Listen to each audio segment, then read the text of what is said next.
Só que tudo que nós fazemos na nossa vida tem um ato simbólico, tem um ato material que representa esse amor nosso transcendental. Então, por exemplo, o mais clássico de todos, né? O casamento, o matrimônio, né? O que a gente usa para representar o amor dos cônjuges diante de Deus?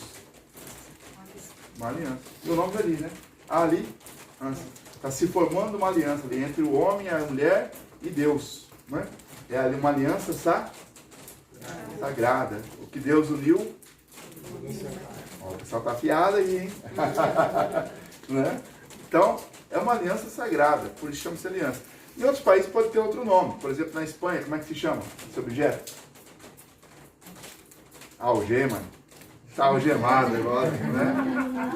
Agora existe, necessariamente, pode ter outros símbolos também, né? Uma correntezinha e tal, porque a cidade tem 1000 anos de idade. Olha como é antiga a cidade. Ela ainda é pequenininha, um site camponês, meio estilo medieval. Mas por que ela saiu no Guinness Book? Porque ela tem 1000 anos de existência, sem nenhuma separação de casamento, nenhum divórcio.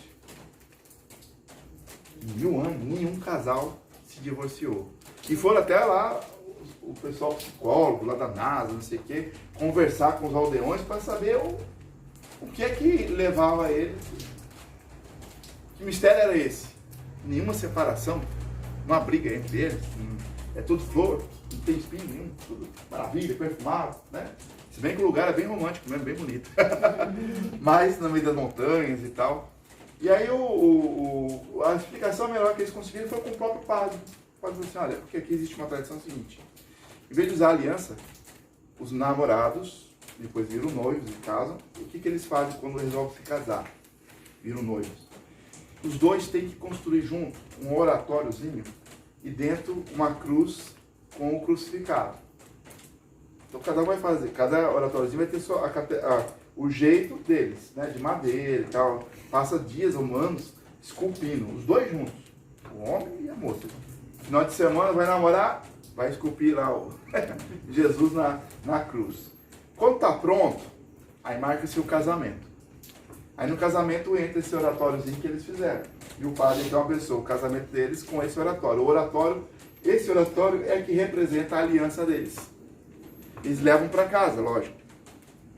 E aí qual é a obrigação que eles aprendem desde criança? Olha, toda vez que houver um desentendimento entre o casal, um tem uma opinião e outro tem outra opinião, eles param, vão diante desse oratório, se ajoelham, geralmente fica na sala principal, o oratório, né? Quando a pessoa chega, já vê logo. Se ajoelham, rezam, não sei se é um Pai Nosso, Três Ave Marias, e fazem uma oração lá. Faz aquela oração no diante do oratório. Depois da oração, aí sentam e vão conversar suas divergências. O que é que você pensa, por que você não concorda, mas só depois dessa oração. E aí o padre disse, eu acredito que seja essa nossa tradição, de sempre antes de ter uma confusão, parar e rezar. Depois discutir o assunto. Porque deu tempo da pessoa, durante a oração, a pessoa pensa um pouquinho, né? Abaixa a poeira, sai aquele ímpeto, né?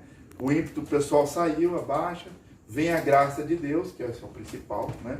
Porque não podemos somente... Tem um lado psicológico? Tem de abaixar a poeira e tal, mas nós temos que entender o seguinte, existe uma coisa chamada graça.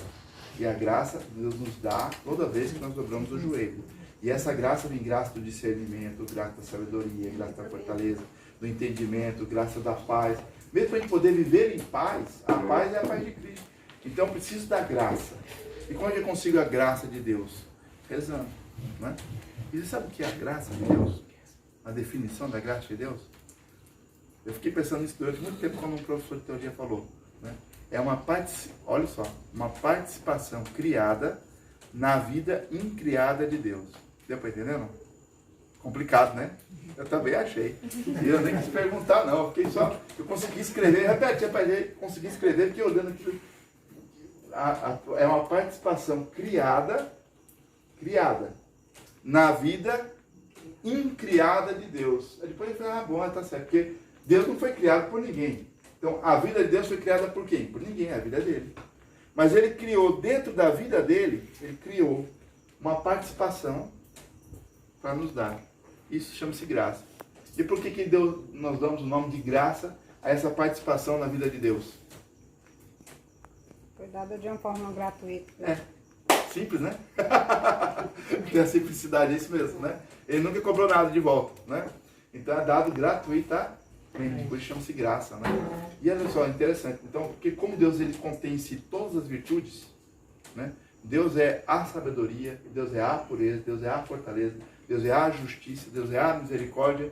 Então ele participa, dentro dele já é tudo, ele é tudo plenamente. Então ele participa, ele criou uma participação disso dele para poder nos dar, né? Mas para ele poder nos dar, tem que ter o quê? Primeiro o batismo e segundo a oração, vida de oração. Tem algumas graças que ele nos dá todo dia, independente de a gente pedir ou não. Mas tem outros que ele espera a gente pedir. Ó, tem que bater na porta, como Jesus falou.